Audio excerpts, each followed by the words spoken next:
Morning sunlight filtered through the glass walls of a hospital in Singapore, casting a gentle glow over the crowded foyer. Nurse Ling adjusted her mask and prepared for another busy shift. The hospital bustled, rows of patients waiting their turn. Beneath the clinical surface, Ling saw traces of invisible wounds: fear, uncertainty, shame.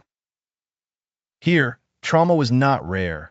It was woven into stories of car accidents, illness, abuse, displacement. Ling and her colleagues knew this truth well, and they embraced trauma-informed care as guiding practice. The day began with Mrs. Tan, an elderly patient recovering from a fall. She'd grown withdrawn since her arrival.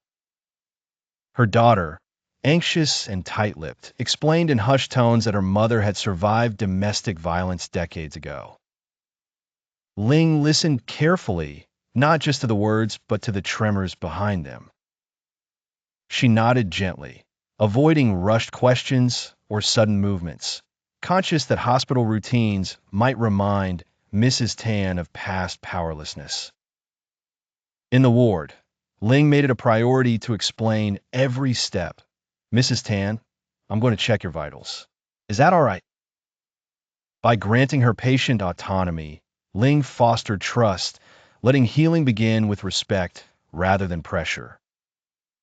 She learned that trauma came in many forms: a harsh word, a shaming glance.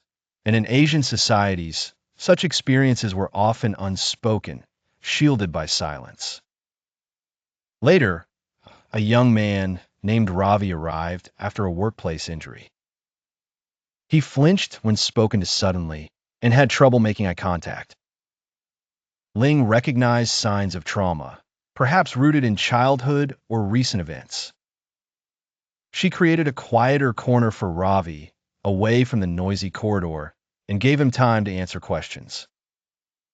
Ling understood that culture and stigma complicated trauma, so she did not pry.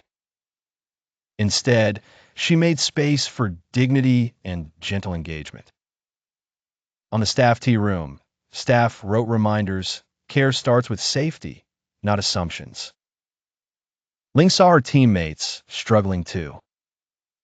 One nurse confided about burnout, haunted by memories of the pandemic's endless chaos. TIC guidelines encouraged staff to check in with each other. They shared tea, laughter, and moments of vulnerability. When trauma touched staff, leaders responded with open-door policy, flexible shifts, and workshops on self-care. The hospital's approach was not perfect. Ling noticed gaps, language barriers, hurried consults, but small changes mattered. Curtains drawn for privacy, soft voices, concise explanations. Change was incremental, shaped by each encounter. In a weekly team meeting, Ling shared a story about Mrs. Tan, emphasizing how trust had unlocked her willingness to participate in rehabilitation. Her colleagues reflected. Nursing led step toward establishing emotional safety and creating a trauma-informed environment. Let's get ready and change the way we deliver care to the patients.